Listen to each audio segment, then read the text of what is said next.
Hello friends, नमस्कार। एक बार फिर स्वागत है आपका जीएस एग्जाम सॉल्यूशन में। और दोस्तों, आज एसएससी डीजी कांस्टेबल के लिए 2023 का एग्ज़ाम जो हो रहा है, इसमें हम स्टैटिक जीके के वीडियो को कवर करने वाले हैं। और मोस्ट ये जो मैं डेली स्टैटिक जीके का जो वीडियो देता हूँ आपके लिए, इनमें से बहुत सारे क्वेश्चन जो अभी तक के जो एग्ज़ाम हुए हैं उनमें बहुत सारे क्वेश्चन पूछ चुके हैं। देखिए, एक और खुशखबरी है आपके लिए कि एसएससी एमटीएस का नोटिफिकेशन आ चुका है। लगभग 10 से 11 हज़ार तक वैकेंसी है उसमें। तो दोस्तों, उसकी भी जो सामान्य जागरूकता अर्थात उसमें जो जीके जीएस से संबंधित प्रश्न है, वो मैं आपको जल्दी स्टार्ट करने वाला हूं दोस्तों। तो आप अगर जो एसएससी एमटीएस का एग्ज़ाम देना चाहते हैं दोस्तों और तैयारी करना चाहते हैं, तो आप हमारे साथ जुड़ सकते हैं निःशुल्क जीएस एग्ज़ाम सॉल्यूशन के साथ। एकदम निःशुल्क आपकी तैयारी कराई जाएगी, एकदम प्रैक्टिस के साथ ऐसे ही वीडियो दी जाएंगी। और वो भी आपको शेड्यूल भी बता दिया जाएगा, जल्दी ही आपको नोटिफिकेशन उसका मिल जाएगा। ठीक है, तो चलिए आज के प्रश्नों को स्टार्ट करेंगे दोस्तों। आज का पहला प्रश्न है,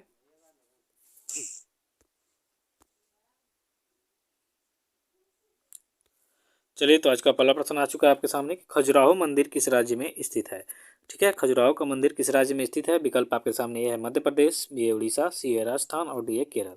तो दोस्तों, जो खजुराहो का मंदिर है वो आपके मध्य प्रदेश राज्य में स्थित है। देखिए, मध्य प्रदेश से मैं 2-4 क्वेश्चन लिया हूँ क्योंकि बहुत ही इंपॉर्टेंट है। तो इस तरह से आप कोई भी टिका टिप्पणी नहीं करेंगे। ठीक है, तो खजुराहो मंदिर जो है आपके मध्य प्रदेश में स्थित है। तो विकल्प ए इसका सही उत्तर हो जाएगा। दूसरे नंबर का प्रश्न है दोस्तों कि हीरा का सबसे बड़ा उत्पादक राज्य कौन है। विकल्प है गुजरात, बी है मध्य प्रदेश, सी है झारखंड और डी है उड़ीसा।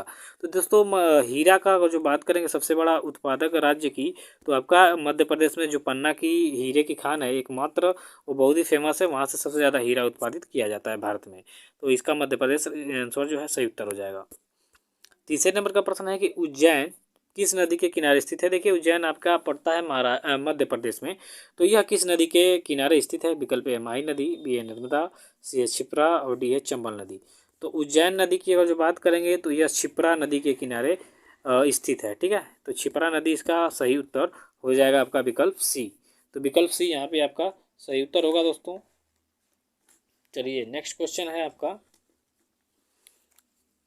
अगला, ये आपका हो जाएगा शिप्रा नदी। चलिए, नेक्स्ट क्वेश्चन है आपका चौथे नंबर का प्रश्न है दोस्तों कि मध्य प्रदेश उच्च न्यायालय की स्थापना कब हुई थी। विकल्प ए है 5 जुलाई 1954, बी है 1 मई 1960, सी है 1 नवंबर 1956 और डी है 2 जनवरी 1956 को। तो यहाँ देखिए, मध्य प्रदेश के जो उच्च न्यायालय है वो आपका 2 जनवरी, ठीक है, 2 जनवरी 1956 को क्या हुआ था कि इसकी स्थापना हुई थी। तो आपका 2 जनवरी 1956 क्या हो जाएगा, सही उत्तर हो जाएगा। चलिए, नेक्स्ट क्वेश्चन देखेंगे दोस्तों।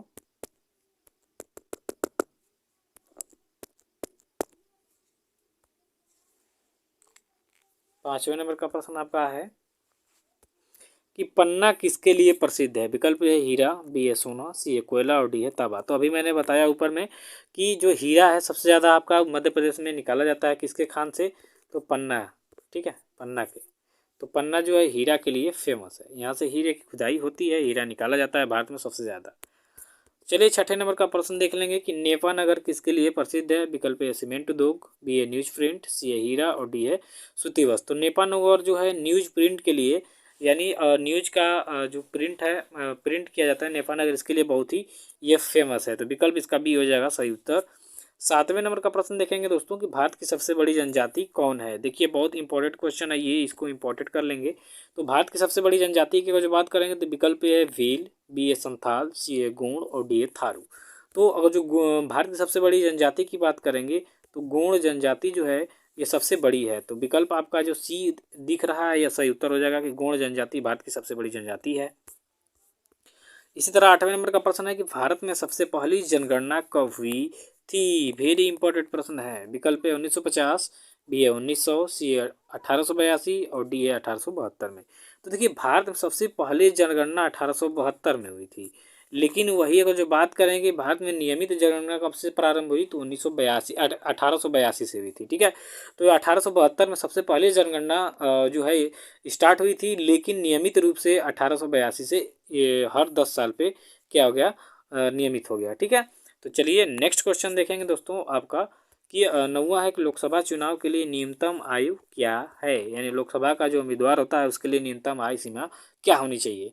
विकल्प है 25 वर्ष, बी है 20 वर्ष, सी है 30 वर्ष और डी है 35 वर्ष। तो लोकसभा चुनाव का जो व्यक्ति चुनाव लड़ता है उसकी न्यूनतम आयु कम से कम 25 वर्ष होनी चाहिए। तो यहाँ विकल्प आपका जो ये है सही उत्तर होगा। 10वें नंबर का प्रश्न है कि महादेव पहाड़ी किस राज्य में स्थित है। विकल्प है राजस्थान, बी है मध्य प्रदेश, सी है जम्मू कश्मीर और डी है केरल। तो महादेव पहाड़ी की अगर जो हम बात करेंगे दोस्तों तो ये आपके मध्य प्रदेश राज्य में स्थित है। तो मध्य प्रदेश इसका क्या हो जाएगा, सही उत्तर हो जाएगा। चलिए 11 नंबर का प्रश्न है उगते सूर्य का देश किसे कहा जाता है। विकल्प है नॉर्वे, बी है चीन, सी है जापान और डी है जर्मनी। तो उगते सूर्य का देश जो है आपका जापान देश को कहा जाता है। तो इस तरह से जापान इसका क्या हो जाएगा, सही उत्तर हो जाएगा विकल्प सी। 12 नंबर का प्रश्न है कि मध्य प्रदेश का उच्च न्यायालय कहाँ स्थित है। विकल्प है भोपाल, बी है इंदौर, सी है उज्जैन और डी है जबलपुर। तो मध्य प्रदेश का जो उच्च न्यायालय है दोस्तों वह आपके जबलपुर में स्थित है। कहाँ पे, जबलपुर। तो थोड़ा मध्य प्रदेश के आज क्वेश्चन में लिया हूँ क्योंकि थोड़ा सा इंपॉर्टेंट मुझे लग रहा था तो इसलिए ले लिया, ठीक है। और चलिए 13 नंबर का प्रश्न देखिए कि मौर्य राजवंश का अंतिम शासक कौन था। ये आपका पूछ चुका है। विकल्प है बृहदर्थ, बी है अशोक, सी है महेंद्र और डी है बिंदुसार। तो मौर्य वंश का जो अंतिम राजा था वह था बृहदर्थ। कौन था, बृहदर्थ। थोड़ा आज के जो प्रश्न है बहुत ही ईजी हैं, ठीक है। 14 नंबर का प्रश्न है कि प्रथम बौद्ध संगीति कहाँ हुई थी। विकल्प है कुंडलवन, बी है राजगिरी, सी है वैशाली और डी है पाटलिपुत्र। तो प्रथम बौद्ध संगीति जो है दोस्तों वह आपका जो है राजगिरी में हुआ था। कहाँ पे, राजगिरी। तो राजगिरी इसका सही उत्तर हो जाएगा, राजगिरी।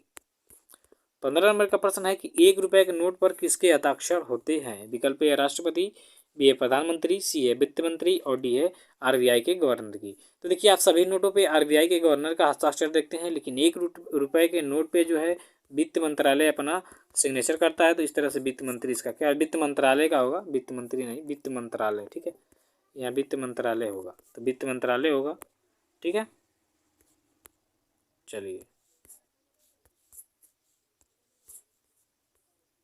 16 नंबर का प्रश्न है कि मोहिनी अट्टम नृत्य शैली किस राज्य से संबंधित है। विकल्प है मणिपुर, बी है उड़ीसा, सी है आंध्र प्रदेश और डी है केरल।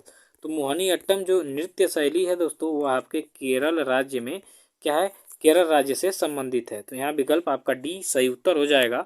चलिए इसी तरह 17 नंबर का प्रश्न देखिए कि विश्व योग दिवस कब मनाया जाता है। विकल्प है 21 जून, बी 21 मई, सी 21 अप्रैल और डी है 21 जनवरी को।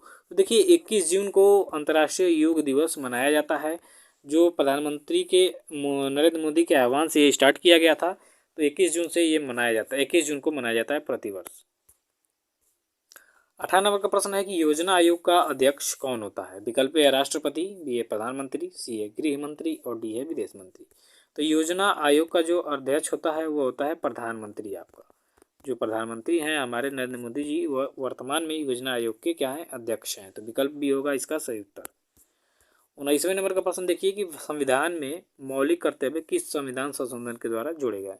विकल्प है 40वां संशोधन के द्वारा, 41वां के, 42वां के या 44वां के। तो देखिए जो 42वां संविधान संशोधन हुआ था इसी में क्या हुआ था कि जो मौलिक कर्तव्य हैं हमारे वो संविधान में जोड़े गए थे। तो विकल्प यहाँ सी होगा इसका सही उत्तर। 20 नंबर का प्रश्न है कि भारतीय वायुसेना दिवस कब मनाया जाता है। विकल्प है 24 दिसंबर, बी है 21 जनवरी, सी है 15 जनवरी और डी है 8 अक्टूबर। तो देखिए 8 अक्टूबर को भारतीय वायुसेना दिवस मनाया जाता है। तो इस तरह से विकल्प आपका डी होगा सही उत्तर।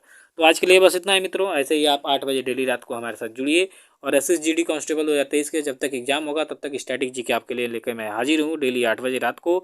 इसके बाद दोस्तों इससे अब जल्द ही आपको SSC MTS की भी बैच दे दी जाएगी। तो तब तक के लिए धन्यवाद।